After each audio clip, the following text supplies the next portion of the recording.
All right, we're live. Welcome in, everybody, to another edition of TigerBait Live. Buddy Sanji in the studio with us again tonight. Just about a week and a half away to LSU kickoff. We're following the Ed Orgeron show, who was on the first episode of the Ed Orgeron radio show at TJ Ribs tonight. And a little bit after 6 o'clock, we got news of a 24 opener in Vegas against USC.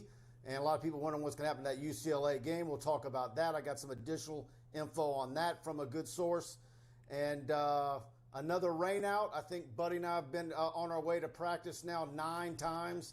And either en route or just a few blocks away from the house, we get the text alert from LSU letting us know that due to rain, lightning, or whatever, they're going indoors, which means no access. It's just been an unbelievable run of bad luck as we enjoy doing those reports for you. Do me a favor, hit the like button, hit the share button on social media. Please share this live video to your Facebook page, all the LSU Facebook groups. And if you're on YouTube, please do me a favor, hit the subscribe button and the notification bell. Welcome in, buddy. Good to see you. Of course, our show tonight brought to you by Pride Roof, and they take great pride in the work that they do. And I met Alex and Mike for lunch today over at Greystone, and all the things that we've been talking about and you've been talking about, really top-notch people who care, who give back to the community and take great pride in the job that they do. And this kind of leads right into, is this going to be a football season where you have great pride in those Tigers? Let's be honest, folks. Let's just call it the way it is. This great state is 48th, 49th, and 50th, and all the things that mean a lot and important. And if you can grab hold of your shirt sleeve and have that pride of LSU being a top 5, top 10 championship team, whatever, it just makes it so much better to live in this part of the country, because it is a religion for all of us. It means a lot, not only for business, but our well-being, and hell, even the way we treat people in traffic. So fortunate to have Mike and Alex as great sponsors, because they take great pride. And my gut feeling, I was a little spicy last week. I'm starting to feel a little bit better about LSU's chances, because as we talked about, now you're bringing the guys back up, and now you're getting them off their legs a little bit, and you're going to build them back up to where they're going to be fast, they're going to be athletic. I saw the end of the UCLA-Stanford game that was replayed on ESPNU. And, Mike, I'm just going to tell you something. LSU is going to go in there bigger and better and faster and more athletic, but you still got to do it on the field. So I'm hoping that this is going to be a season that they open up 5-0, and that great Tiger pride that makes everybody in this part of the country and LSU fans around the world just so happy and so prideful. I'm hoping we start to see that in 10 nights. Yeah, I think, of course, we're going to get a good look at Hawaii on ESPN 7 o'clock Saturday night against Hawaii. And, of course, that's beneficial to them. Were they 2:30, I think. I set my DVR. It said 7. Yeah, well. Is it? I think it's 2:30. That's what they've been promoting, but we'll see. Maybe it's wrong. But either way, I set my DVR, and it's we'll know about Saturday. Yeah, look, so they got an advantage where they get to play a game before they play LSU. But LSU also gets to scout them and see what they're trying to do, and so we'll see. Got a bunch of guys in here tonight. Let me get to some of the. Let's see what we got here. Daniel Glenn, 10 more days. Brian Annie Pinton, pack your bags. We're going to Vegas. Mario Rossetti, good evening, guys. Let's go Tigers. Mark Chambers. What's up, Frenchie? He says, go Tigers, and he says, Frenchie. Dale Broussard wants to know the next 5-star to commit. That's a good question, because there's certainly a few of them on the board, depending on where you're looking at the rankings and where you think a guy should be ranked. But, when you got guys like Quincy Wiggins hanging out around out there, we're going to see how this rolls out. But LSU's certainly in on some very good ones. We can talk about that in the show. Our buddy Blake Ruffino, who he just ended his show, says, let's go. Are You Serious Sports? Good job, Blake. Yep. As always. Harry Pugh, my first time catching a live show. That might be Pooh Bear from Henry Poe. Pooh Bear, I think that's what Blake calls him. Good to see you, my man. Yeah, thanks for being with us. My first time catching a live show. What's good, guys? Justin Saunier, who is number 1 and number 2 wide receiver? Well, Keyshawn Butte is obviously going to be number 1. Now Ed has been listing Jeray Jenkins and Jontre Kirkland. Coy Moore has been bothered and dinged up a little bit. Trey Palmer's been in the yellow jersey. And then you have the handful of freshmen. And, of course, as we know, 8 was the star, or one of the stars. Malik Neighbors got a real he's got some highlight plays. Everybody tells me he's not that big a guy, but he plays big. He catches the ball at the high point. He's physical. He talks smack. I mean, he's one of those guys that is very fired up. Of course, we know about Brian Thomas Jr. and the fade. Chris Hilton, Deion Smith, Jack Besh. I mean, you're going to have to, as we've said over and over, you're really going to have to study your numbers because there's a lot of double numbers. But I have never, and I said this to somebody today, I've never seen this many inexperienced but potentially awesome receivers all coming up at the same time. This is pretty fun to keep up with this. You got to admit, for LSU, and it started really with 19. That's when you attracted people like, I want to go there. Remember, Les would get Malachi Dupree and this guy and that guy, but they wouldn't throw the ball. Now LSU's throwing it around the yard. I can't wait to see Max throw it around the yard with all those receivers. All right, I'm with you. Mark Chambers, prayer for the 14-year-old at Baker that died, absolutely. And it's just it's awful what's happened. That we see all this type of news out there. You know, I know Struma's had lost some kids. It's been awful.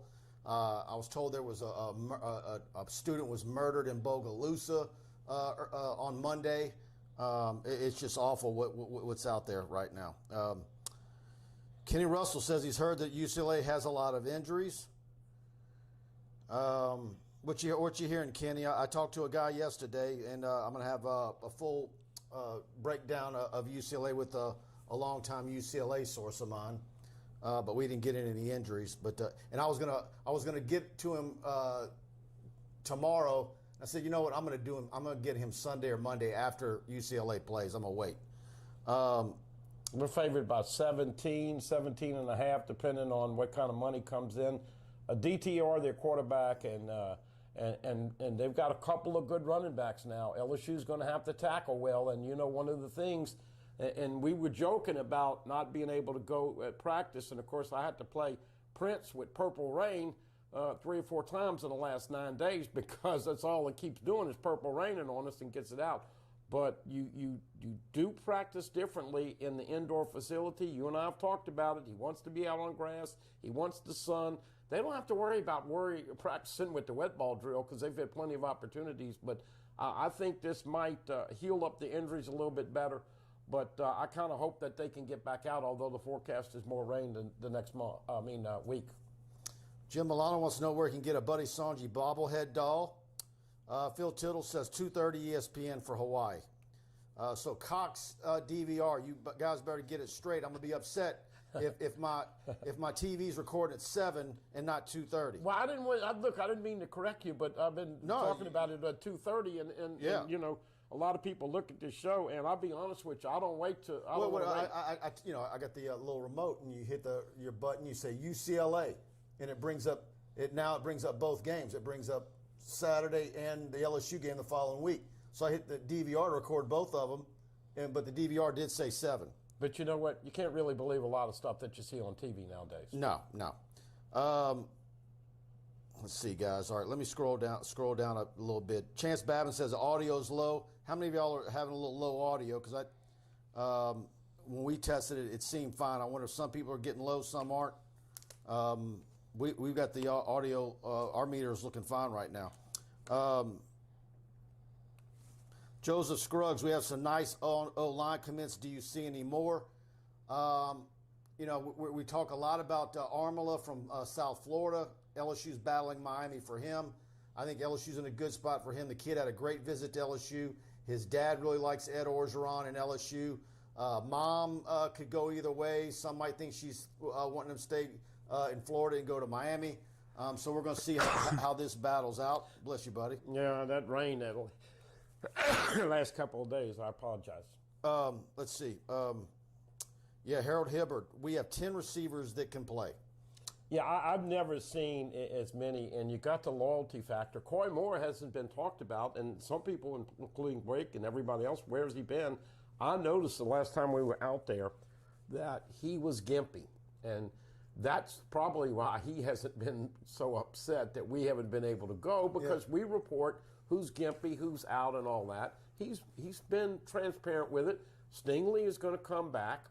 And there's been a lot of talk about why are some of these guys having nagging injuries and not getting well. And, of course, you've got some input and scoop to share about that later on. Yeah, well, it's what we're hearing is some of the guys that are injured, it's not because, something that happened at practice. You've got guys out there that are just such workout warriors that they're not taking the off days. They're using the off days to go work with personal trainers or go home and work with family members, and so they're not letting their bodies rest, and they're getting they're in a constant state of overtrain, and so and I'm told that is the case with up to 4 players at LSU right now, where they'll do a full practice and maybe they'll go do something else on their own. They're using personal trainers outside of the program, family members that think they know more than everybody else, and so and I'm not saying any names. I'm just saying that it reminds me of when I was in high school and trying to put on weight and lifting weights, and we're all reading Muscle and Fitness and trying to do Lee Haney's workout, Mr. Olympia in the 80s, and working out 3 days, one off, and 24 sets per body part, and there's no way your body can do it unless you're taking a full load of anabolic steroids like all those bodybuilders are. By the way, Mike and Alex and I mentioned that I'm going to come in here and we're going to be Hans and Franz and we're going to pump you up. Yeah. But I'm going to have some things in here that I can make my biceps even bigger than yours. Yeah, well, when you get to a certain age, it's not how much you can lift, it's how much you look like you can lift. Yeah, I guess so. Let's see, guys. Hey, guys, any info on who is going to return kickoffs? That's been $1 million question. You and I had this discussion on the radio show today, and Trey Palmer has the speed and his capability. Now, Sage Ryan was early on some talk about he was going to play in special teams. He's been banged up.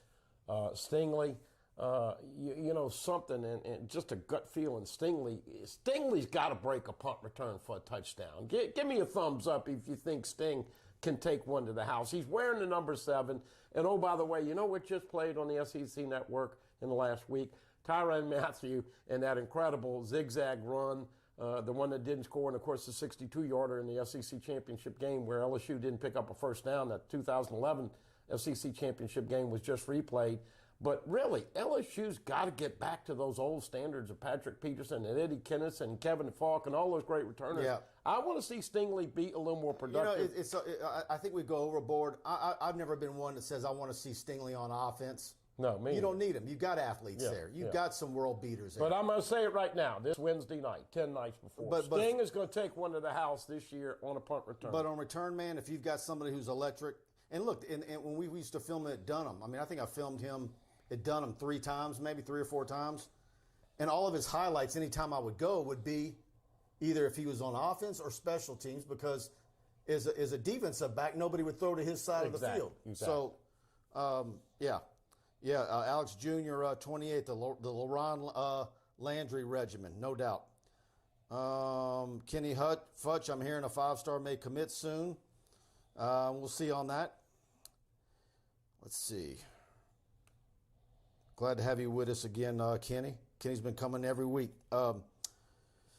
Joseph Scroggs, with all the Nuss talk and Howard coming in, what can we expect from the quarterback position? Not complaining. It's a great problem to have. I think where things get tricky, it's not Nussmeier and Walker, and Buddy and I got into it the other day about where does Miles fit in and how that can create issues, because as you go year by year, quarterbacks, you start recruiting them 2-3 years out, and they know what you've got. They know who's ahead of them, and they have some sort of expectations of who's just naturally going to go out of the program. And if Miles keeps sticking around for, eternity, man. What? Yeah. It's like the show Succession I'm watching on HBO. It's like you want the old guy to get out. My point. Let me make my point. Max Johnson's at LSU. He's got the starting job. He's 2-0, and it's his job to lose. And he's got his little brother who's damn good as a tight end. He's going to be one of the greatest tight ends. Of course, I said the same thing about Eric Gilbert, and we saw that panned out. But he's not going anywhere. Garrett Nussmeier has elephantitis. You know what that is? That's big rocks. That's kahunas. That kid's not scared of anybody or anything. And sometimes it gets him in trouble with picks. And so ball security and not throwing it up so much is what they're working on. And Walker Howard, who you well know, and his daddy, Jamie Howard, he's not going anywhere. So my point, and you said, well, if Miles comes in here, it might let Nussmeier or Walker Howard say, well, why am I coming here if I'm not going to start? I'm sorry. I just don't think Miles Brennan is going to be a factor. No. I'm not saying that Miles is going to keep one of those sitting down. I'm just saying it causes a problem with reps. Oh, well, yeah, but I just don't think those kids love LSU, and there's a reason they're here. Especially in spring football when you got a 20-hour week, you know. I understand.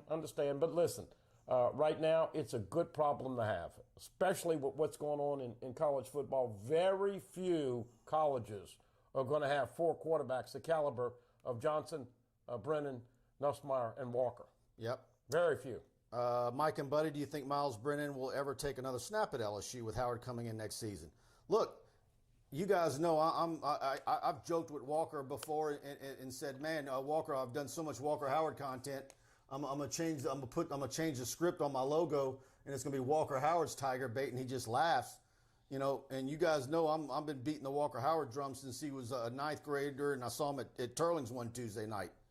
But Nussmeier is not going to just get walked right over. And he's had 2 very good scrimmages. I know about the interceptions. I know he had 1 on Saturday, and I was told it wasn't his fault. It came off somebody's helmet. But he's a gamer, and he's going to get bigger and stronger. And you know, some people want to say he's like Johnny Manziel. I'm told his fire and his wanting to make stuff happen and not letting any play going off script is kind of Brett Favre-ish. But yeah, but you know, Walker's going to come in at midterm, and it's going to be interesting. And that's just not a question that anybody can answer right now. And really, no disrespect to the question, but it's not a big deal. Let's worry about going forward, and whether he comes back this year or not, we'll start to worry about those situations as we get. Everybody loves Miles Brennan.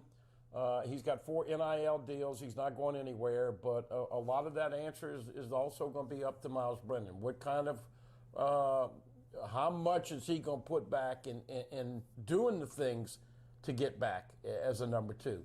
Because right now, Max Johnson, I think the way we see him dink and dunk, man, I'm excited. Watching that UCLA, I think LSU's going to go hurry up. I think they're going to go up-tempo, and I think they're going to dink and dunk. And once they drop it off, you better know who's running with the football for first downs and touchdowns. Travis Webb going to watch Arch versus Matthews Friday night here in Ponchatoula. Going to be that's going to be a very good jamboree. Guys, I'm telling you right now, if you haven't subscribed to TigerBait, you're going to want to, especially if we have clear evenings and none of these jamborees are just pouring down rain. And the number of games that I have TigerBait cameras at on Friday night is going to blow your mind. I'm going to be uploading and editing video all weekend. I'll just leave it at that. And lots of good jamborees, lots of matchups where you can see multiple guys on the field. That one in Ponchatoula's obviously got a lot. You got Woodlawn, Madison Prep. That's a lot of players on the field. You got several in Lafayette. They always have the big Kiwanis Jamboree in Lafayette. Multiple prospects in that one. So a lot of good jamborees. Hopefully the weather is nice Friday night. Let's see, guys. Let me scroll up. I know I missed some of you. Yeah, Richard Sinnett, who I just talked about. Ricky Collins may join the Tiger quarterback room also. Of course, from Woodlawn, coached by Marcus Randall. Got an offer from LSU, class of 23. Him, Arch, and Holstein. Holstein, of course, already committed to Texas A&M from Zachary, and Arch Manning's still out there.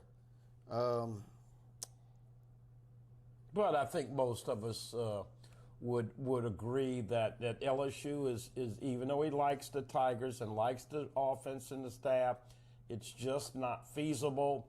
I would say that there's a high probability he's going to be wearing an orange jersey at Texas. We'll see. That's something there. Rick Restfall, we hear only of Taylor and Besh at tight end. Is Jake Johnson mixed in? No, Jake's a senior. But the other name that we talk about is Mashburn. So the walk-on. Jack Mashburn, number 30. He is a walk-on. I hope Brandon and all the folks over at Walk-Ons give him an NIL deal. And I'm going to make this prediction. Jack Mashburn's going to end up having a scholarship by the end of the year. How about that, Pat? All right, guys. Mike, why is LSU not recruiting the Tackett kid out of Manny? They are the 4-star linebacker for 2023. Didn't get a Boys from the Boot invite last night. I'd like to find out what if there was something there. It was, believe me, it was probably some miscommunication. I know there's been a little back and forth between Manny and LSU. LSU was late to offer. They thought LSU was late to offer behind other schools. And then in the month of June, Tackett went everywhere but LSU. I think he went to like 10 schools. And I've got a big story coming on that tomorrow, by the way. He's a safety? Linebacker. I've been kind of pushing it back. What's he weighing now? That's a good question. Good question. You always ask me height and weights, and that's the last thing that I remember. Yeah. Harold Perkins, Harold Hibbard. I like where LSU's at with him. I wouldn't trade LSU spot right now with anybody. Do you really believe the uncle wants him to come to LSU, and how much is the family, in your opinion, tugging him? Yeah, I mean, look, A&M's is a factor. Sure, I know that. There's a lot of buzz for A&M, and a lot of it's off-season talk and them having a finishing the best they've ever finished in a COVID year, and getting LSU with a terrible offense and a bunch of guys missing. They still almost could have lost that game. Aaron Fisk, realistically, how does this class finish out? Everybody's been saying, asking me for weeks, Mike, does LSU hold back a spot or two? And say, boy, it'd be great to hold back 3. But when you go down the line and you start listing all the players, LSU's going over. So when we start talking about Ed Orgeron being happy if the NCAA goes ahead and approves bigger numbers for scholars signing classes in a year, it would absolutely benefit LSU because when you start talking about, I put together the list, Jacoby Matthews, Le'Veon Moss, Shaz Preston, Kendrick Law, and I'm just doing the guys that they're heavily after and either probable or highly probable or possible about to be probable. We talk a lot about another wide receiver besides Shaz Preston and Kendrick Law.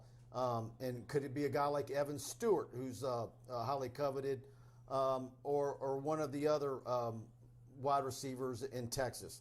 Julian Armler, the offensive lineman we talked about, or another one. Jamon Tapp from Ascension Catholic, Quincy Wiggins, Harold Perkins. And then you got Austin Osbury out there. And Azariah Thomas from Niceville, Florida, the safety. So I think when you total that up, I think it's 26. But let's be honest. How many classes in the last 5 years have kept all their commitments? Yeah. And so there could be 1 or 2 or even 3. Oh, the odds are that there will be. That's what I'm saying. So it's not worry. You don't have to worry about it. But I think even with that, the thought of like being, tactical and saying we're not going to sign 1 or 2, to have that in our hip back pocket for transfer portal in the spring or summer. I don't know how you even get away with that, even if you have a little attrition. It's a good problem to have, and of course you've been putting the thumbs up and the smiley faces on most of those guys. So hey, look, I doubted you on Marcus Dumerville and a lot of others. In fact, John Emery, he called me. He was all excited. I think LSU's going to get him. He had fumbled 4 times in one game. And I'm just going to tell you this, kind of disappointing here. You know, first it was TDP's job to win. And, of course, he's had the problems with the lower foot and leg. And then it was Emory. And to hear him not go Saturday, that to me was a scrimmage that he could have solidified his starting spot. So this is going to be interesting. Josh Williams, of course, was the star, and they love those two guys. Everybody's talking about Josh Williams. I mean, you may see LSU play 4 or 5 running backs this year. Now, I talked to somebody who's been a bow scrimmage, and it's Josh Williams. You know, he's pretty darn good, folks. And you'll talk about a great attitude kid and put in the work, and you love stories like him. No doubt. Dane Bergeron, hey guys, glad to see you tonight. Glad to have Dane Bergeron with us. Scott Tronhall said some nice words earlier. Love the show. And he says, I do not find Stinley explosive like Palmer on punt returns. Yeah. Well, you know, one of the things we talked about, Mike, you're exactly, I think he's right there. But they have not done a good job of blocking those gunners. Every time, and let's be honest, when you lose confidence, I mean, you know what happens. You put your hand up in your fair catch and you look up and there's nobody around you for five yards. So you say, darn it, next time I'm going to take that sucker and run it back. You catch it and boom, they tackle you. You got to give him a little space. But I'll be honest with you.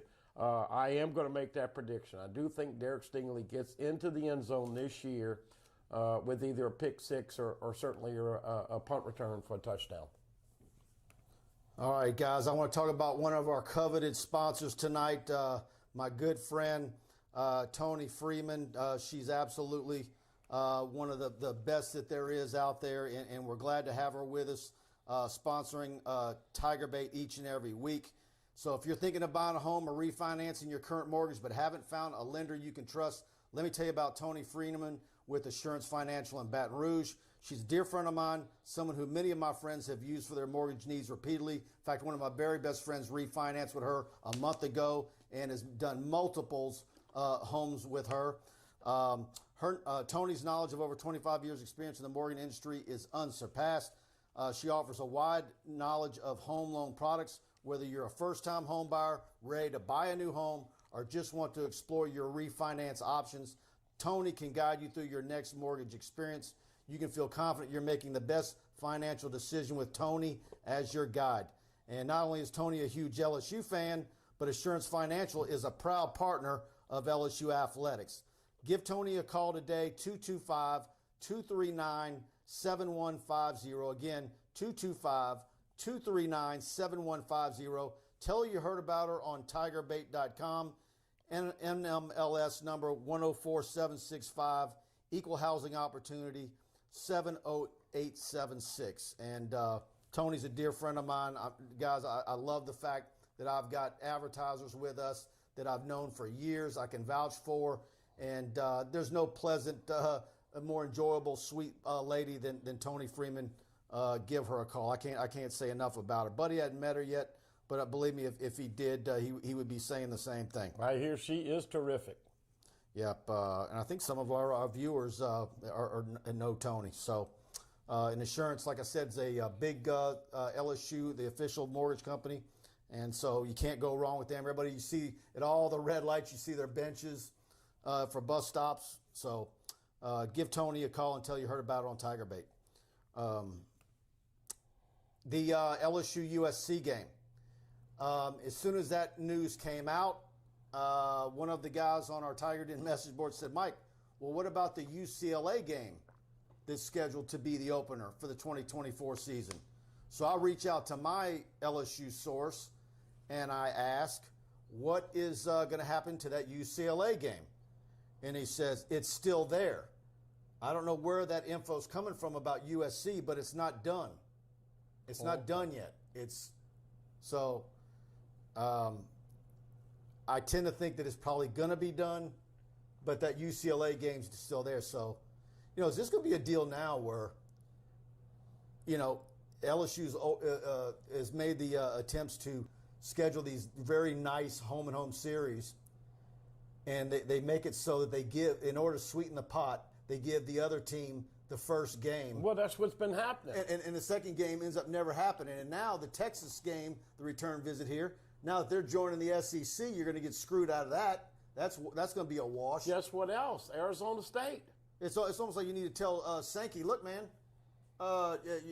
you need to make Texas come to Baton Rouge twice. Yeah. Well, so now the return trip to UCLA, what do you do with that? Does that get kicked way down the road? And is that necessarily a game? Because when you go down to future schedules, you got Oklahoma in 27, 28, I think. You got home and home with Clemson coming up beyond that as well. It's going to be very interesting to see how all that plays out. now, if you remember, a couple of weeks ago, maybe a month ago, Scott Woodward, there was a lot of conjecture that if the COVID and all the problems with California and the test, they would possibly move this game to Las Vegas. Scott Woodward said no, but we want to play a game in that venue. So they've been working on this. We'll see. That venue is unbelievable. Yes, and let me tell you something. I think it would be a perfect venue. You get engaged, you get married that weekend. We all go, everybody with TigerBait, we meet over there, two birds with one stone. You get married, we go see LSU play USC in Vegas. I watched, yeah. Well, it's perfect. It sets up. It gives you 3 years to find Mrs. Right. I'll be in Tijuana, and 4 days later getting an annulment. I'll be like, what's the? But a lot of people it'd be like a hangover movie. Hey, has your phone blown up? Well, in this Vegas, I've had at least 5 or 6 people text me, I'm going, bro. Oh yeah, no, that's like. I got Blake messaged me earlier, said, "Oh, we're going." I'm like, Yeah. "Have you ever been to Vegas?" No. Said, "I'm not a gambler. Like if you see me in a casino, it's because I'm at that nice steakhouse that's inside, or I'm there for a concert. I've never, not that I'm against it. It's never appealed to me. Yeah. But that venue, like I watched the documentary of that stadium being built, and Cox was a big, Cox Cable. I think they said they laid so much cable in there for the fan experience. You were talking about it earlier today about the Wi-Fi and everything in Tiger Stadium, how they haven't gotten that. Like in that Vegas deal, they said they laid enough wire that you could run it around around Earth for like almost twice. Yeah. That's how much. And that's important. Connectivity and so yeah, I absolutely would love to go to a game there. Well, hopefully I'll be still around and kicking, and I am as excited as can be about that opportunity. But it is interesting, the alliance forms yesterday with the official announcement, and here they are talking about it, and you could tell it was the smitten, heartbroken lover that was trying to react to LSU and Alabama and the SEC all getting a chance to add Oklahoma and Texas to the SEC. Well, but I'm looking. I'm editing the website. I'm going down there and adding all the games for the coming years on the back end, and I'm like, okay, I'm looking at that Clemson home and home. All right, so we're assuming the SEC is going to go to a 9-game series, Right, nice, yep. and probably a 12-game team playoff. Right? Do you really want Clemson as one of your non-conference games on top of that? It's a good point. I will say this. I hope for the Jags and their football program, I hope that game and that opener next year sticks, because I think they obviously need that money, and Roman Banks and those people are good people. I think it would be awesome to have the bands and all. I can't wait people. to see the band in Tiger Stadium. I know, but that would be great for the city of Baton Rouge, okay? That being said, what is going to be the future of non-conference games? Are you going to play 9 or 10 conference games? Are these home and homes going by the wayside? And as you alluded to, but look. But the day after they do the alliance, Dellinger's breaking that LSU and USC are going to play. That was kind of ironic. Yeah. So I think, but I mean, LSU's been kind of scheduling those games anyways. But I think, look,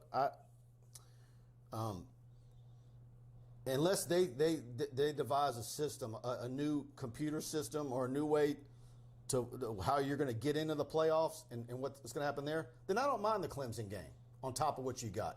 Then it's going to become a strength of schedule. Who did you beat? And that's fine.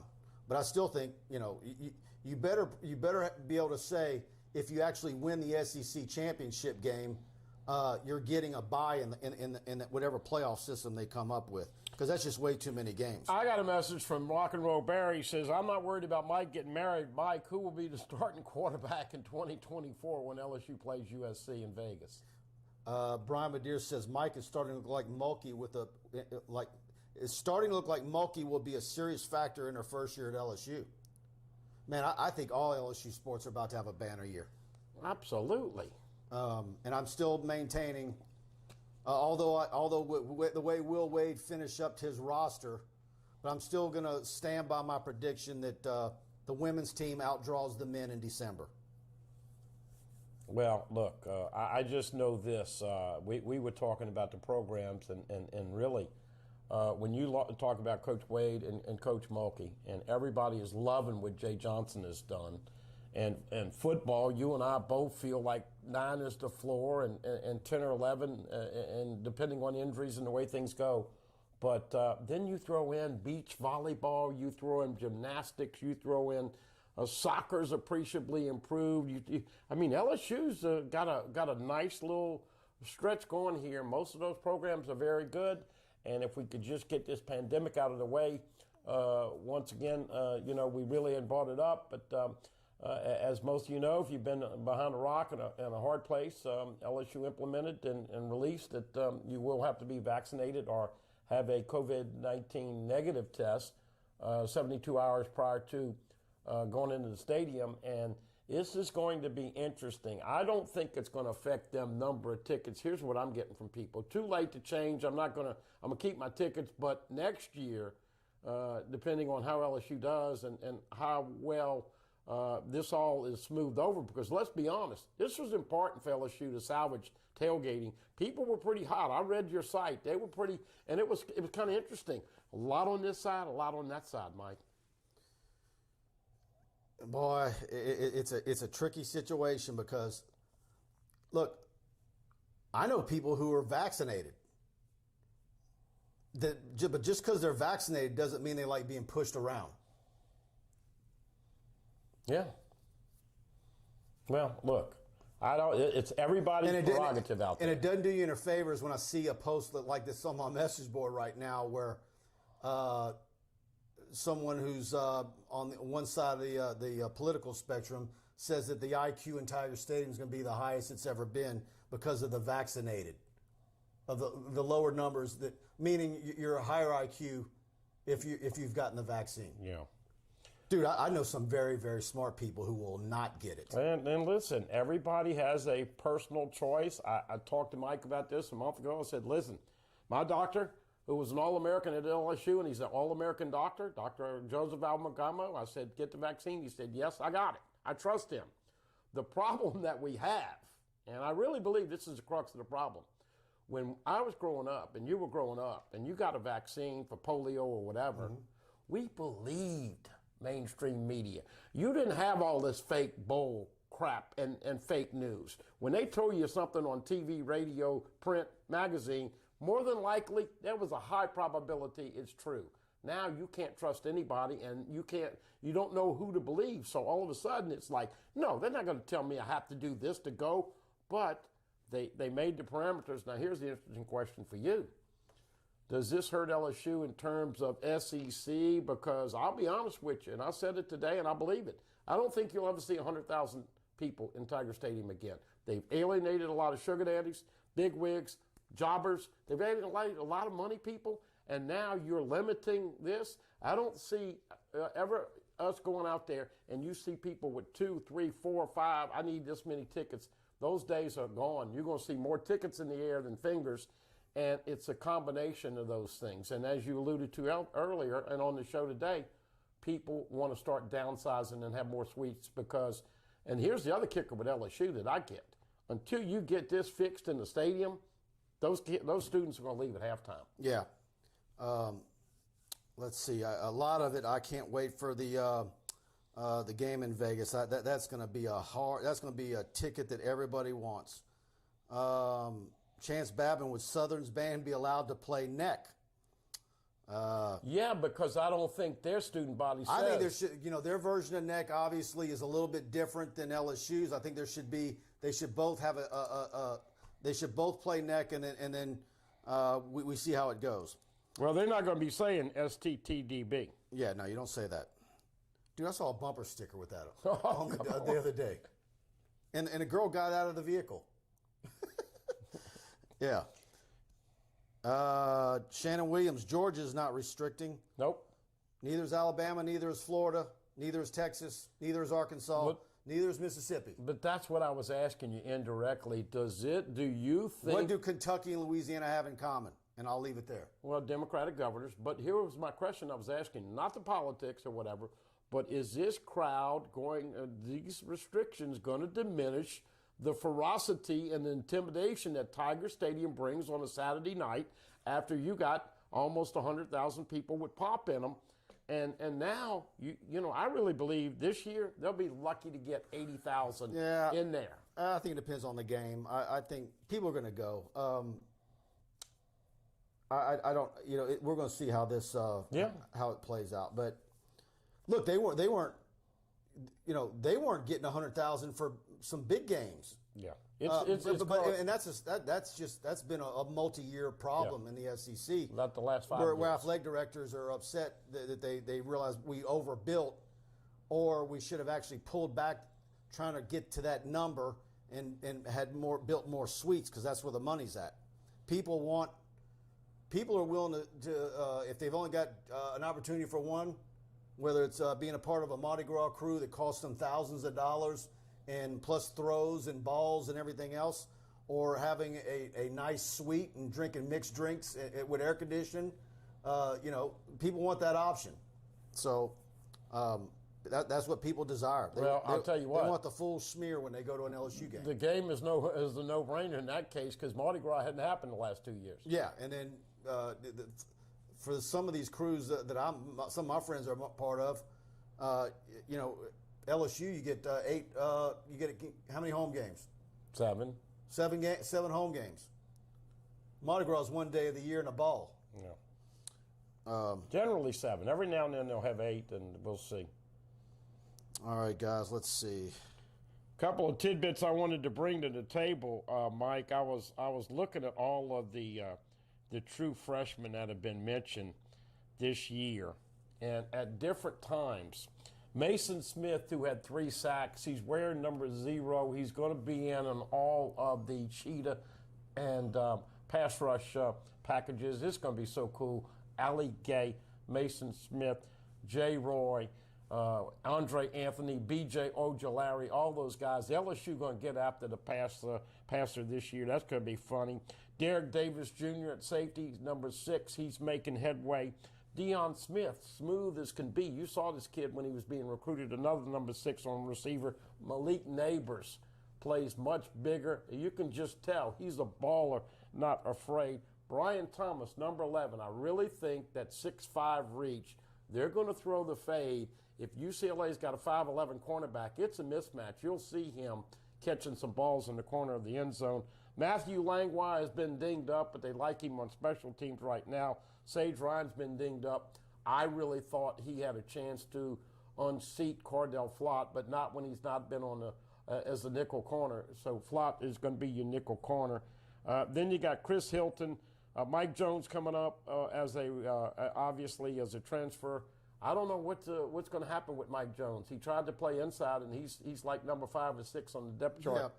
Corey Kiner, Armani Goodwin, Major Burns, Greg Penn, Savion Jones, Peyton Todd,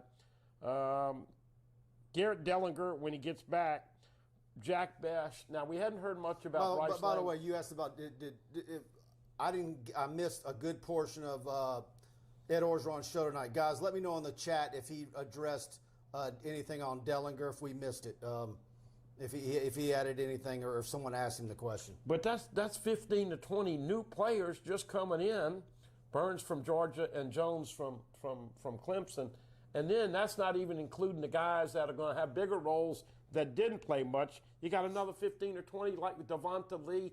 We didn't even mention him when we talked about the receivers, and he had 5 catches for 85. So if the O-line can protect and open up the run game, I think you're going to see a lot of different guys get reps this year. A little disappointed, I think Coach O is. Don't say anything bad about the offensive line. No, I don't want to get. I see Blake Rufino's in the chat. He's getting jumpy. Well, look, if they stay healthy, and here's the guys that got to step up. Charles Turner has stepped up and done a good job, and he can play center or on the left side. Xavier Hill's done a good job. We know Anthony Bradford's done a good job. Now, is he back healthy? And, of course, Dumerville, all those guys, they're not going to have 10, but they're going to have 8 that they can depend on. That's going to be plenty to start the season. Kenny Russell says apparently UCLA is giving away free tickets for the LSU game. Mike, they want a true home field advantage. They do that a lot. That's okay. You can give those tickets to all the high school kids you want. High school kids don't know when they're supposed to cheer. They're going to be walking around. You know what that's going to do? They're going to be hanging out by the concession stands. They're not going to be a factor. You know what that's going to do? That is going to piss off the LSU fans that are there, and they're going to even make it. You know how they took over Oregon with the regional this year and went over there and just took over that whole stadium? I expect the same thing come third quarter. And here's Blake. He says Orgeron did say only 2 players out, Miles and Logan. Yeah. Well, we'll see. I mean, if Garrett Dellinger can play, he's a guy that can play offensive guard and tackle. So that's another guy. And as Blake's been saying, just relax. I think it's not that we were worried about the numbers. It was just the inexperience and Mike, the cohesion, the chemistry. Cam Wire has tender knees. He goes out. Now you got to flip around. Liam Shanahan is him and Deculus at center and right tackle. You got to have those guys. So I think what people have been saying is that as long as they don't have any injuries during the game, they'll probably be all right. But guess what usually happens? Usually an injury relatively early in the season, the offensive line. But how excited are people with Brad Davis and the way he's going to recruit moving forward? Dellinger back per O, said everyone but Miles and Logan. Okay, let's see. I'll tell you what, we need to talk about Pride Roofing. I was just getting ready to say. What this show is possible each and every week because of Pride Roofing. Mike Faraday, Alex Martinez, absolutely the best roofing company in South Louisiana. There's a bunch of them out there. They all advertise. But trust me, you want to give them a call. Get your free roof inspection from them. Give them an opportunity to earn your business.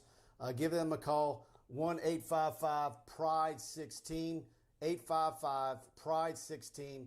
Anywhere south from Sulphur to Gulf Shores, Foley, Alabama, they've got you covered. Enough shingles and roofing materials to get to you quick. 150 to 200 roofs at any given time. No builder grade materials. They make their own flashing out of heavy gauge steel. They've got machinery in there that nobody else in the roofing business around here can touch. I've seen some pieces of equipment they pull in a trailer that they call their secret weapon. That's like a $250,000 piece of equipment full of software. And that's why they get to your house when they get you scheduled. Get your roof off and get your new roof on, and all in one day if the weather's right. You cannot beat Pride Roofing. Like I said, best warranty on their labor in 5 years plus, and Better Business Bureau A+ rated. Of course, Mike Faraday is an LSU grad, a Broadmoor grad, and their main location in Albany, but they're in Gulfport, Lake Charles area. They've still got doing a lot of work there. Lafayette, Brobridge, on and on. Big on the North Shore. Mandeville, Covington. Of course, their main location in Albany, Gulfport, you name it. Call Pride Roofing. Tell them that you want a free roof inspection. You heard about them on TigerBait, and they're going to cut me a check for you to have TigerBait free for a year. Cannot beat that deal. And you're under no obligation. Just get your free roof inspection, and they're going to pay for you to have TigerBait Premium for 1 year free. Job well done is a job done with Pride and by Pride Roofing. Once again, residential roofs, metal roofs, commercial roofs, repair and maintenance, quick turnaround, high-end materials, and something that's always very important. PFM and a couple, 3 others have done this. And they've called me and you up and say, we want to do business with Pride Roofing. We know that they are great people, but they came in a little high on this bid. And what did we do? Pick up the phone and call them. They want your business, especially if you watch this show, and they're gonna be very competitive. They're gonna sharpen the pencil. They want you. And you know, one of the things I was talking to Mike and Alex about today at lunch, just can't believe the organization. Man, they get there, boom. There ain't a guy smoking a cigarette, texting his girlfriend saying, honey, I can't believe you were mean to me last night. And an hour later, he's still, I mean, you know, I'm sorry, I'm not beating up some of these other people, but I've seen even in my neighborhood, these people, they don't get it done. And this is very efficient, and the main thing is that they care and they give back to the community. That's what we started the show about. They take great pride in the job that they deliver on a daily basis, 24/7. And you know what? I just have a gut feeling that LSU is going to give these fans out there a little bit more pride, because we were talking about if a cornerback gets beat first play of the game for a touchdown, what's he got to do? He's got to forget it. Everybody's got to forget 5-5. We're 10 days away from starting a new team, and I'm fired up to see what this thing's going to look like. And you're going to have great pride when you do business with these people, because they take great pride in their business. Absolutely. And all right, guys, let's see. We've got a big packed show tonight. Let's see. Kenny Russell. I'm thinking the D-line will be like top 10 elite status. As for the offensive line, I believe Coach Davis will have them making incremental improvements week by week. By Florida game, the offensive line should be well meshed. I think you're right. I just don't want to see any bad injuries on that offensive line, and I'm sticking with my prediction of 10-2. Yeah, Chris Gordy, who does a Locked on the SEC podcast, came on the show this week and predicted LSU would lead the league in sacks. Now, last year they had 24 sacks and they gave up 25. That's 2.4 that they got, and they gave up 2.5 a game. We know it was an SEC total conference schedule, and we know it was 10 games, and we know it was crazy. Mike, I'm thinking that LSU is going to play a minimum of 13 games. And if you get 3 a game, that's already at 39. So I'd like to see, and man, you know they got to have a contest between them. Ali Gay, Andre Anthony, and B.J. Ojulari have got to be saying, okay, guys, who's going to get the canes or whatever they're going to bet, the little bet. But those 3 guys, I think, are all going to have a chance to get 7-8 sacks. You got Andre Anthony that's, 6 years now, and Ali Gay, who was, even when LSU was just absolutely stinking up the world last season, he was at least the bright spot that you enjoyed watching, and you knew how raw he was. And now that he's got Andre Carter there with him, yeah. I just think he's going a whole new level. And he's been one of my favorite guys that they trot out for our player interviews. I like his accent. I love his delivery. Yeah, he's just, I love the guy. And B.J. Ojulari was a Georgia legacy and was one of those. And so you're talking about a year 2 for Gay out of JUCO, raw, the jump he's going to make. And then Ojulari, bigger, stronger, more mature as well. Yeah. So, and we didn't even talk Mason Smith and Jay Roy and Jacoby and Gilry and Neil Farrell and Joe Evans. I mean, folks, we keep acting like LSU's loaded, but they really are if they can put this thing together and play with the C and the T, communication and trust. They didn't have it last year. What did Ed Ingram say this year? We had 0 frickin' leadership last year. Yeah, Todd Harris was saying similar things the other day. Well, no communication between the safeties and the corners. They haven't done it yet, but we think that they're going to make you a lot more proud this year. Pat Mashburn, Mike and Buddy, if I missed it, I apologize. 2 questions. How does the LSU defensive line match up against the UCLA offensive line? I'll have a better answer for that after I see them Saturday night. How does the LSU offensive line match up against the UCLA defensive line? I tend to think LSU, without even seeing them, is you give them the check mark on both of those. But I want to see how much of a check mark you give. Yeah. I think that the thing that both offenses are going to do is get rid of the football very quickly. And DTR is a very good quarterback. Brendan Brown, and Charbonnet, they're running backs. LSU is going to have to play solid defense, but I think they are going to win the battle against the offensive line of UCLA. And Chip Kelly probably knows that. Remember when he was with Oregon and they played over in Jerry's Palace, and he says, I want to get players like LSU has. That was the difference in athleticism, size, and speed. I think he's going to have that same nightmare on the offensive line. You know Max Johnson, and this is the funny thing that came out of the scrimmage this last weekend.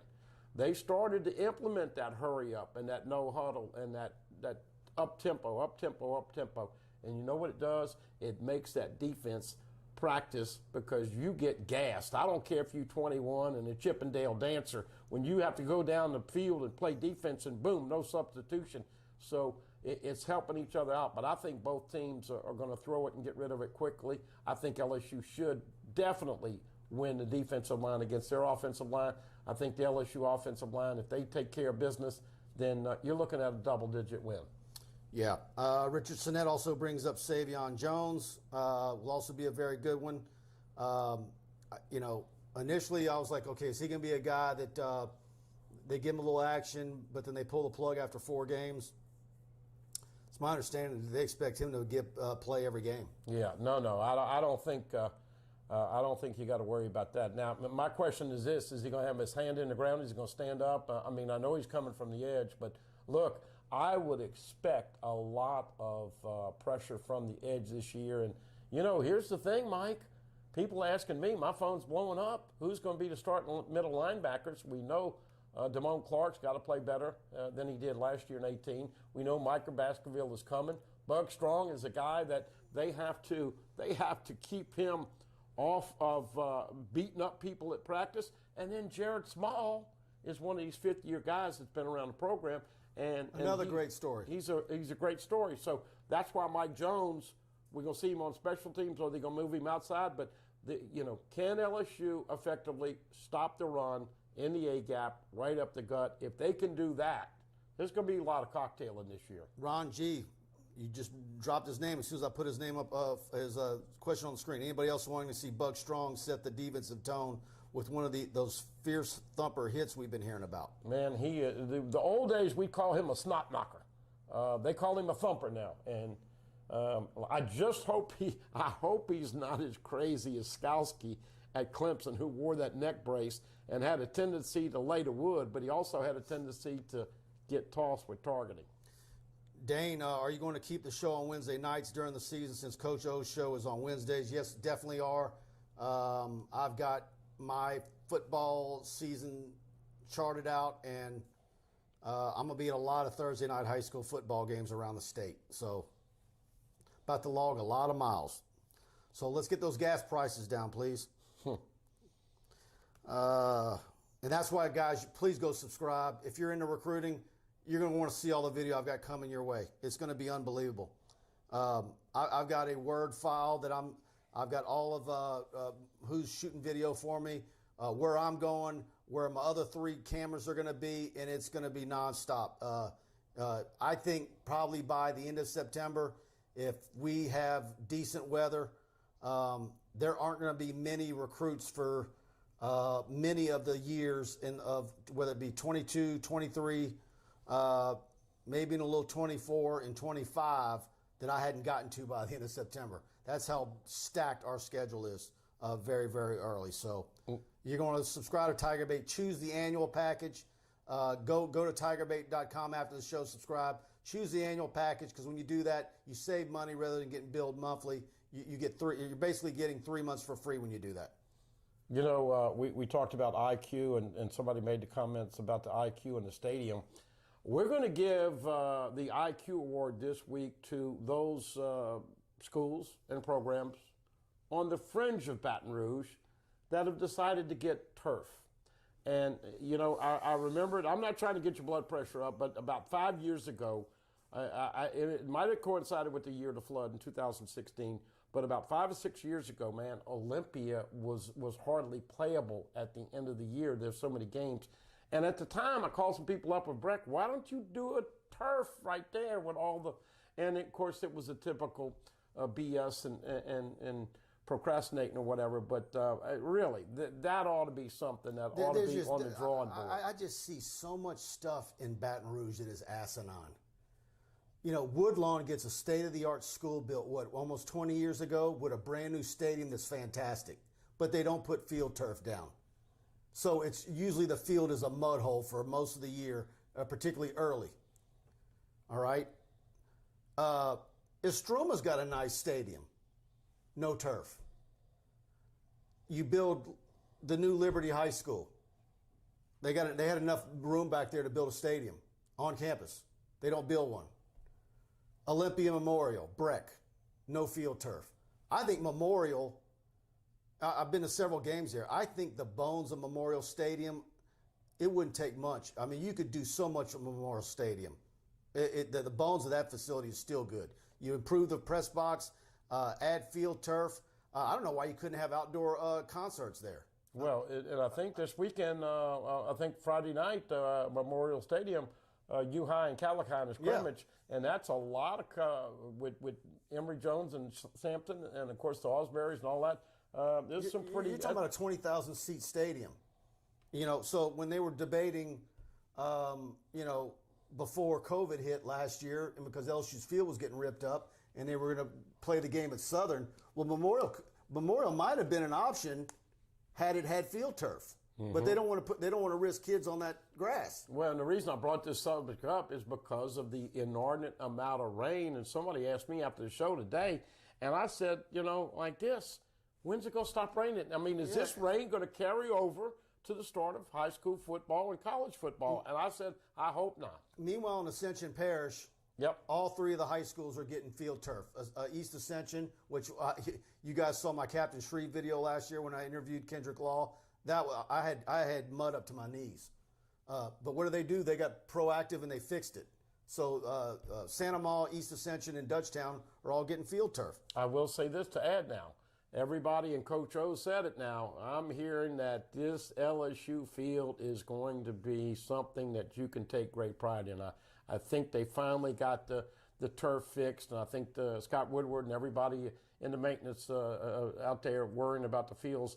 And it should be, because as we know with the concert, that was crazy for Joe Lever to let that get redone every year. But we're not going to get into him tonight.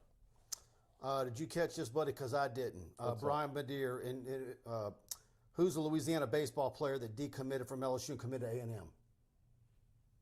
What did I miss, guys? If you guys have an answer for us, let me know. I missed that, Brian. I apologize. Well, and I apologize, Brian, but right now that's kind of on page 7 for me. I'm knee deep in football as well. But we'll have it tomorrow for you.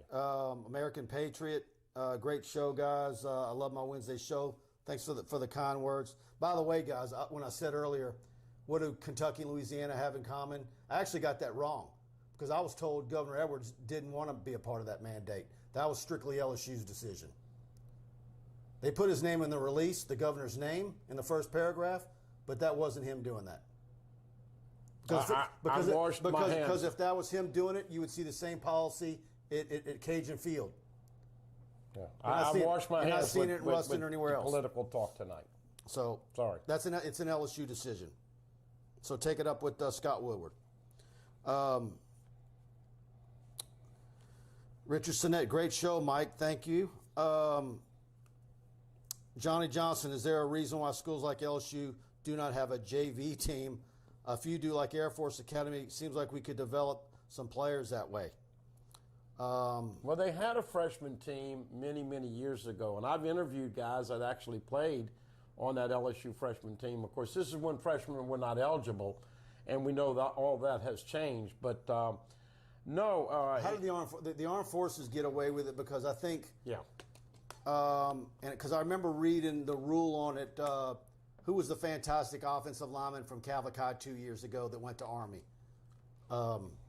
He went to LSU's camp and performed very well. They were looking at him at center. You guys probably know what I'm talking about. I do. And because there's talk about some of their kids will go to a particular faction of Army, depending on how good they are. And I think that's probably where they and then they play the prep schools like the place where Keelan Williams went and stuff like that. So let's see, guys. Yeah, prep schools. Stuart West. Mike, first high school game you're going to? I'm juggling a few. I usually hold off on that. I tell you what you do. If you have on Facebook notifications for when I go live, you'll know when I'm there. I usually don't like putting that out there. Kenny Haynes hit me with what he's been hitting me with for 2 weeks now. Mike, do you know how sad I know how sad you are that you didn't get one more film of the defensive backs backpedaling at practice today. Well, look, Shark, that's Tiger Shark, right? Yeah. Look, it's first of all, it's trying to provide a service and as much information as we can when we go out there. By the way, we're not BSing, we're not gossiping, we're not talking about this guy or that girl, whatever. We're out there. Mike's filming. You've got you're grinding. I'm sitting there writing stuff. I'm taking roll. I'm looking. I'm trying to check, and I think it gives us a little better feel when we see Garrett Nussmeier. Now, granted, we see it against Air. We don't see any scrimmages. We don't see any team drills, but you still get a better pulse. And I think that's all you're trying to do is relay all of that. And it is frustrating. Not that it hurts any of us with gas, the cost of gas or just the inconvenience. But, you know, when you want to go out there, you got a purpose. I want to check. Look, how many times we talk. I'm going to take the tight ends and running backs in this today. You're going to do this. And it's just a little frustrating.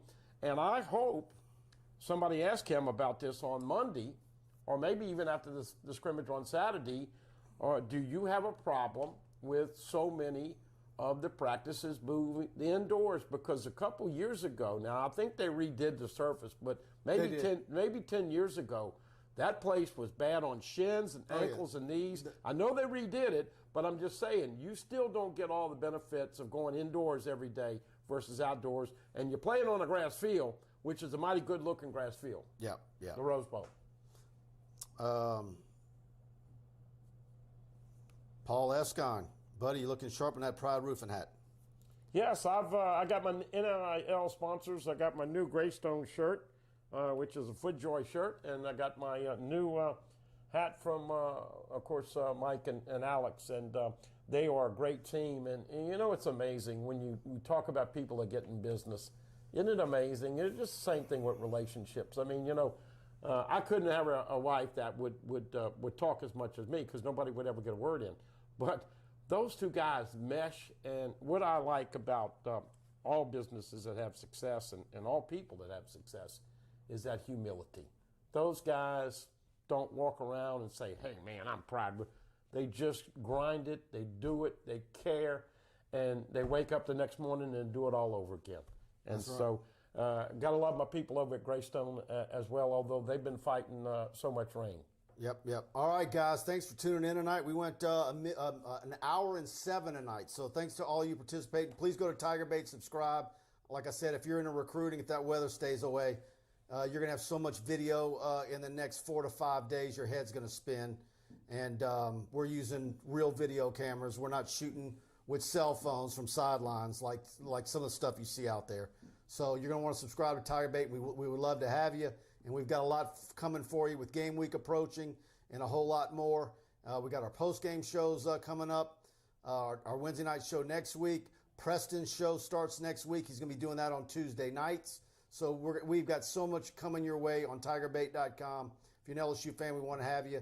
And thanks to all of you for participating with us tonight. Please share, hit the like button. And if you're on YouTube, subscribe and hit the notification bell. Please do that for me. And we'll see you as soon as I go live from a high school stadium pretty darn soon. And I like to go live in pregame and show you who I'm going to be filming that night. So I give you all some of that early on. So see you guys on the other side. Good night.